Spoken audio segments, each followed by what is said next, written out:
With the U.S. doubling down on support for Israel, the Chinese Communist Party is strengthening its ties with the Hamas terrorist group with a new deal. The U.S. State Department weighs in.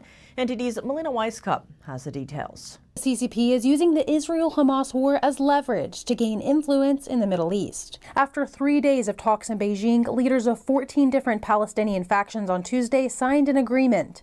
The deal, mediated by the Chinese regime, would give Hamas a role in an interim national reconciliation government. We're signing an agreement for national unity to say that the way to continue this path is our national unity. Israel dismisses the deal, saying their goal is to eradicate the Hamas terrorist group. The State Department had this to say. When it comes to governance of Gaza at the end of the conflict, there can't be a role for a terrorist organization. Hamas has long been a terrorist organization. They have the blood of innocent civilians, both Israeli and Palestinian, on their hands. This deal is the latest example of the CCP's longtime goal of strengthening relations with terrorist and insurgent groups in the Middle East. Here's what one Middle East expert previously told NTD.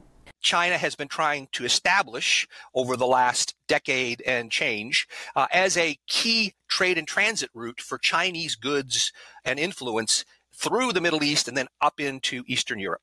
And the Russians also want to have diplomatic relationships with these terrorist organizations, and indirectly align with the Chinese, who also would like to see reduced U.S. influence all over the world. A similar meeting took place last year when Beijing hosted talks between Saudi Arabia and Iran.